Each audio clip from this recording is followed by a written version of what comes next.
Sekali lagi Shalom, selamat hari Minggu, dan kesempatan ini saya mau melanjutkan kembali tuntunan Roh Kudus tentang kerajaan sorga ya, dalam perumpamaan harta yang terpendam dan mutiara yang berharga. Matius pasalnya yang ke-13 ayat 44 sampai dengan ayatnya yang ke-46. Demikian firman Tuhan.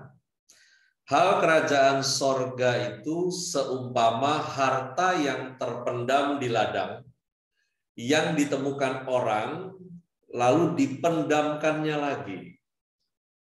Oleh sebab sukacitanya, pergilah ia menjual seluruh miliknya, lalu membeli ladang itu. Demikian pula hal kerajaan sorga itu seumpama seorang pedagang yang mencari mutiara yang indah.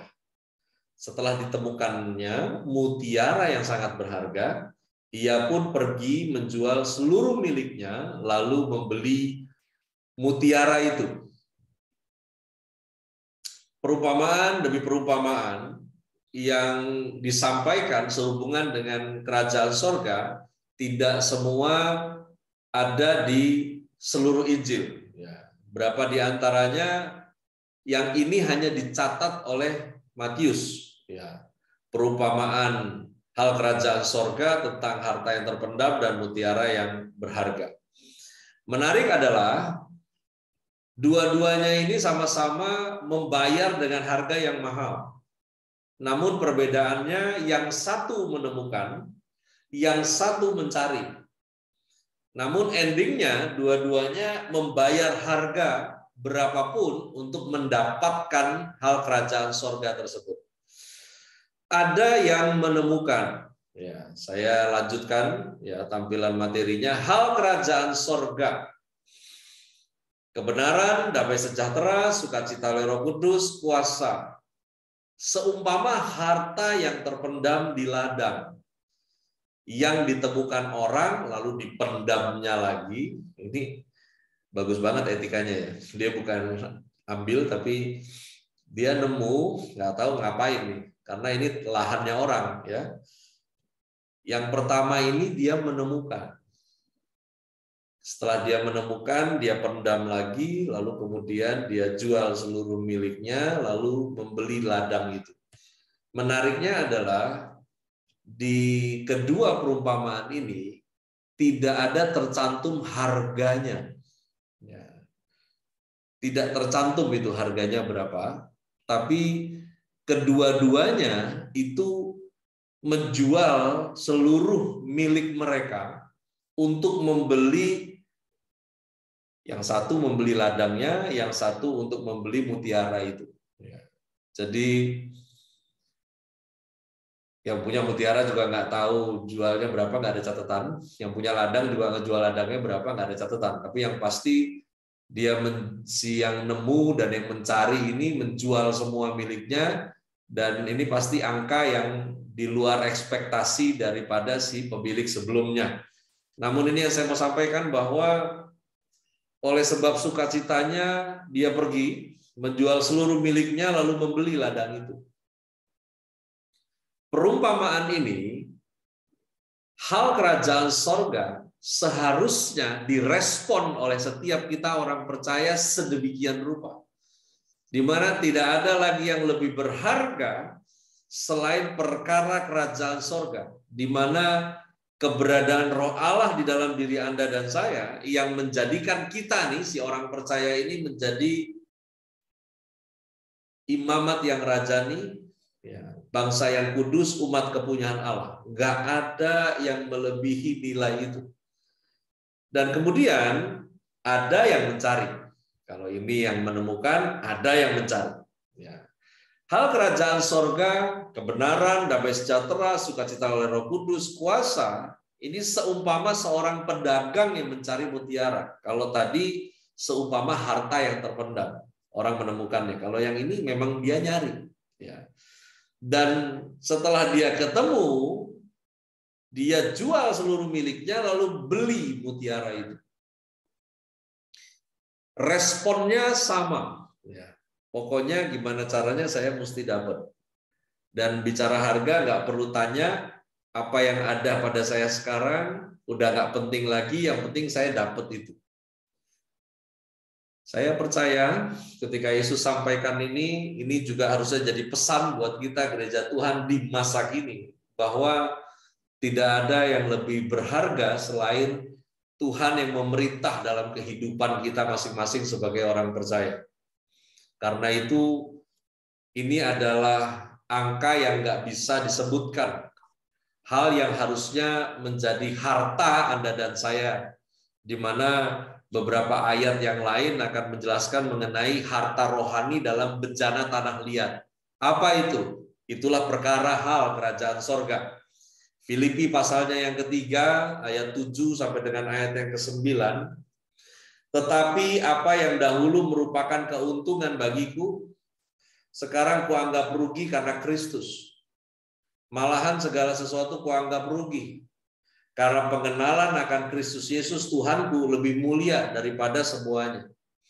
Oleh karena dialah aku telah melepaskan semuanya itu dan menganggapnya sampah, supaya aku memperoleh Kristus dan berada dalam Dia bukan dengan kebenaranku sendiri karena mentaati hukum Taurat, melainkan dengan kebenaran karena kepercayaan kepada Kristus, yaitu kebenaran yang Allah anugerahkan berdasarkan kepercayaan.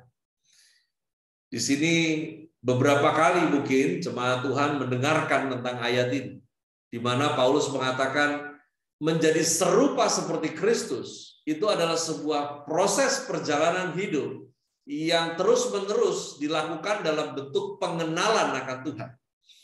Yang mana pengenalan akan Tuhan ini menjadikan segala hal yang dulu dianggap untung adalah kerugian dan akhirnya dinilai sebagai sampah. Harusnya perkara ini sama terjadi buat Anda dan saya.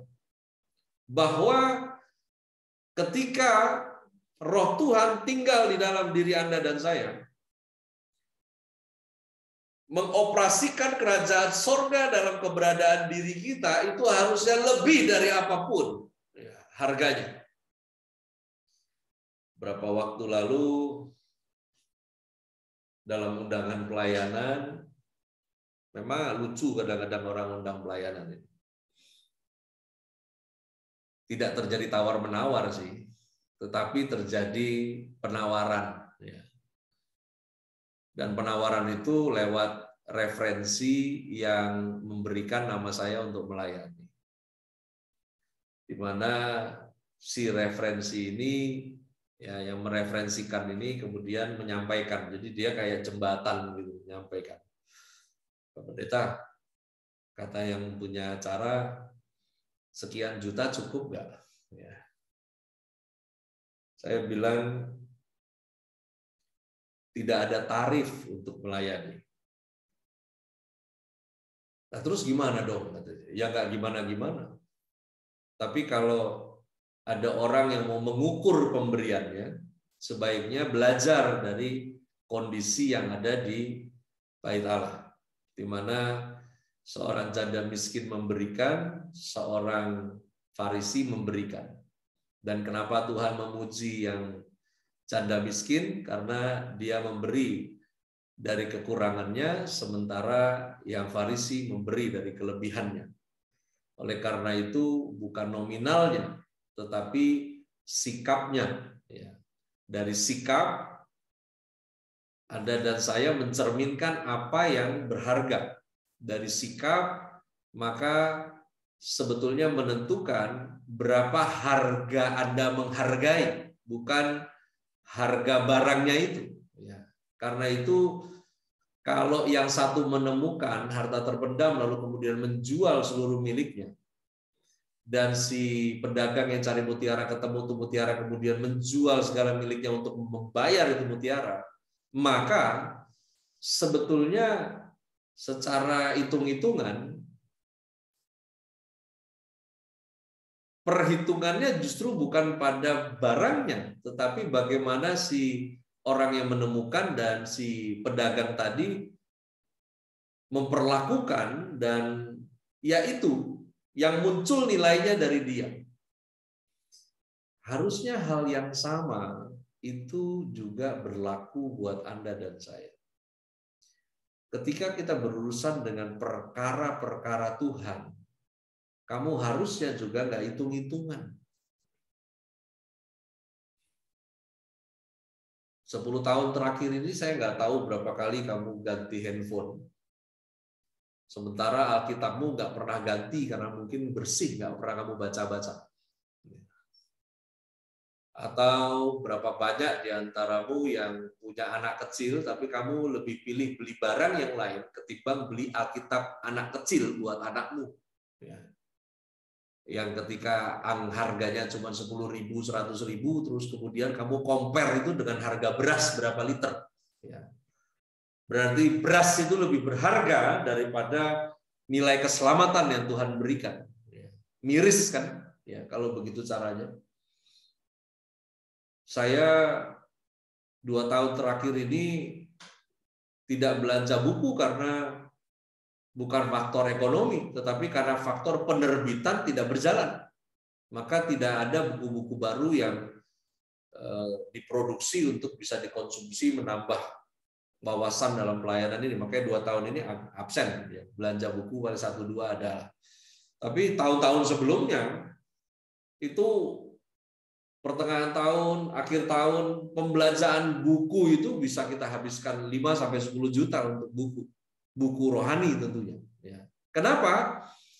Karena saya nggak pernah puas dengan pengenalan akan Tuhan. Harusnya kita semua juga sama seperti apa yang Paulus bilang. Kenal Tuhan itu betul haus dan begitu lapar. Sehingga kamu nggak hitung-hitungan. Karena 4 perkara ini yang disebut hal kerajaan sorga itu nggak bisa dibandingkan dengan angka yang kamu mau munculkan.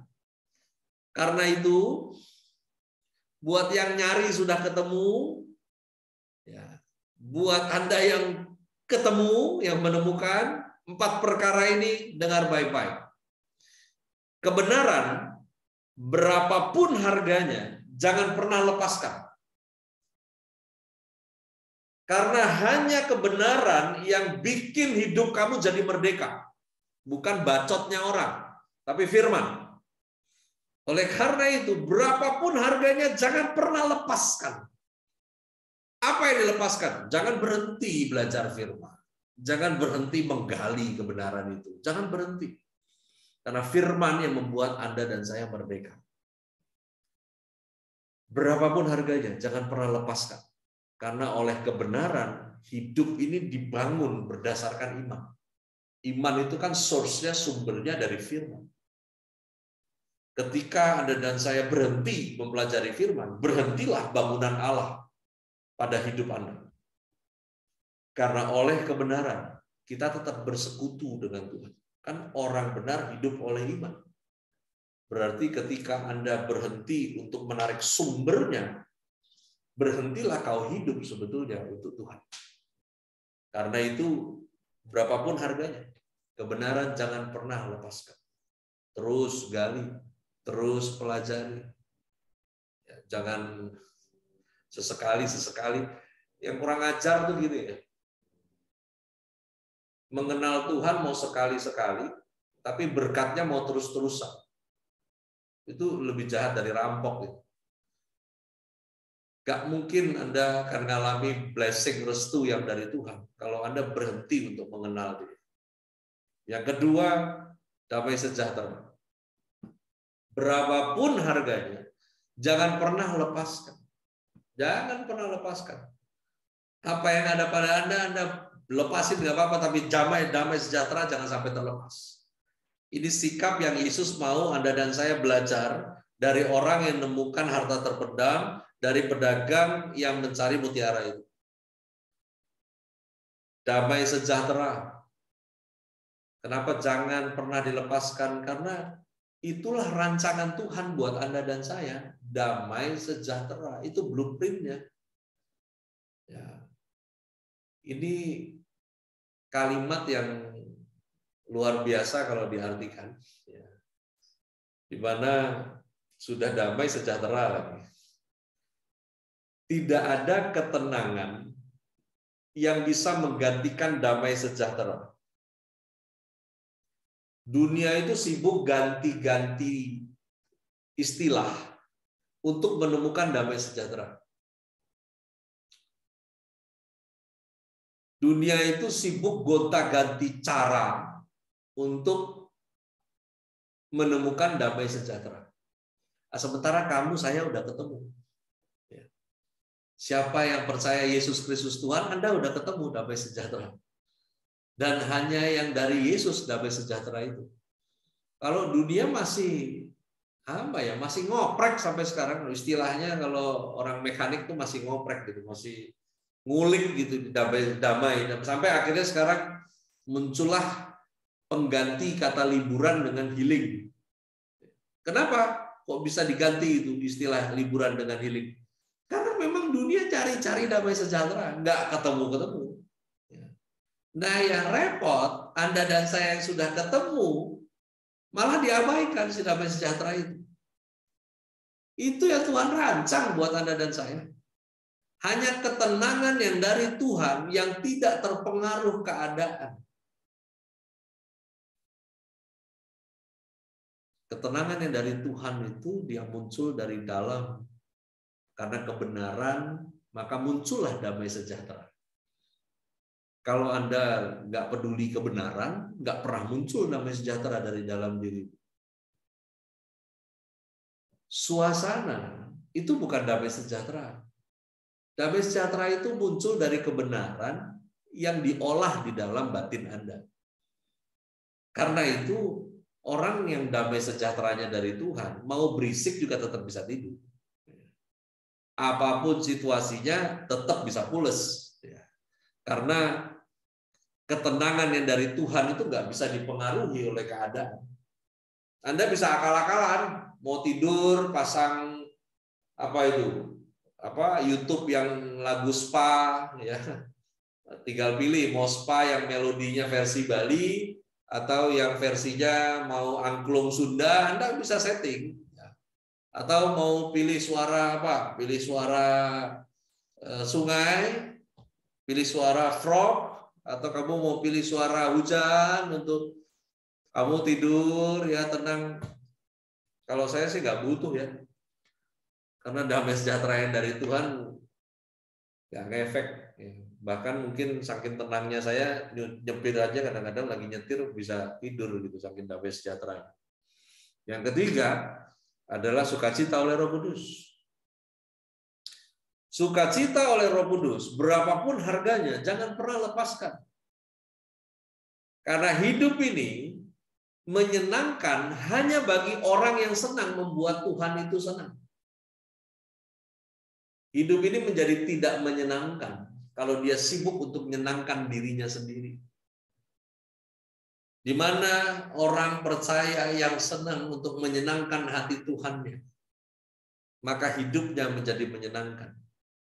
Karena keinginan hati yang terpenuhi hanya bagi orang yang kesenangannya adalah Tuhan. Tuhan sumber kesenanganmu, Tuhanlah sasaran di mana kamu menyenangkan pribadi, dan itu yang membuat Anda dan saya beroleh kekuatan setiap hari. Berita itu menciptakan situasi. Situasi itu akan mempengaruhi manusia. Dan situasi yang berasal dari berita buruk, hal-hal yang menakutkan, itu semuanya hanya akan menyerang kekuatan si manusia. Sehingga orang tersebut tidak lagi beroleh kemampuan untuk melanjutkan hidupnya, apalagi menikmati hidup ini. Sementara Tuhan mau Anda dan saya nggak sekedar hidup, tetapi sungguh bisa menikmati setiap menit di dalam hidup Anda, yang adalah pemberian Tuhan. Karena itu, sukacita yang sejati itu hanya oleh Roh Kudus.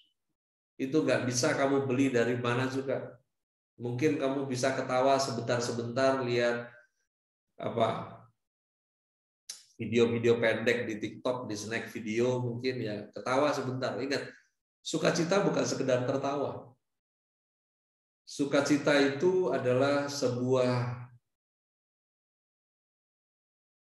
kebahagiaan yang runut. Ya, saya menggunakan istilah runut.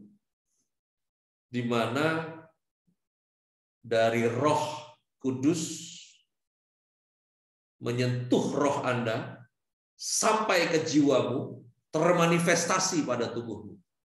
Itu namanya sukacita oleh Roh Kudus. Bukan sekedar tertawa terbahak-bahak karena ada sesuatu yang lucu. Tetapi orang yang menerima sukacita oleh Roh Kudus adalah orang yang bisa mentertawakan situasinya. Dan itu penting, karena di akhir zaman ini berita nggak semakin baik. Anda baru kita lewati 2 tahun ini, berita baru tadi pagi adalah kita menjelang resesi. Ya. Nanti nggak tahu apa lagi menjelang siang. Nanti nggak tahu apa lagi. Ya. Kemarin mau hari raya ada apa itu, penyakit mulut dan kuku, yaitu Idul Adha. Mungkin nanti apalagi kalau flu babi udah lewat, tapi nanti akan babi diserang lagi nih di bulan Desember ya. Apalagi nggak tahulah apalagi. Tapi apapun itu, hidup ini harus kuat. Kalau kamu nggak sukacita oleh Roh Kudus, kamu lemah. Yang terakhir adalah kuasa. Hidup yang powerful itu hanya diterima oleh orang-orang yang menerima Roh Kudus dalam hidupnya. Karena itu berapapun harganya, jangan pernah lepaskan. Jangan andalkan kekuatan sendiri. Karena ketidakmampuan manusia melakukan kehendak Allah itu mutlak. Setiap manusia nggak mampu melakukan apa yang Tuhan mau. Tetapi Tuhan beri rohnya buat Anda dan saya. Tidak hanya sebagai meterai kepemilikan Allah, namun sekaligus memberikan kemampuan ilahi buat Anda dan saya. Karena itu nggak ada excuse untuk kita bilang saya nggak mampu, saya nggak sanggup. Karena hanya oleh Roh Kudus kehidupan kita bisa memenuhi panggilannya. Nggak ada lain. Oleh karena itu hal kerajaan sorga, berapapun harganya, jangan pernah lepaskan.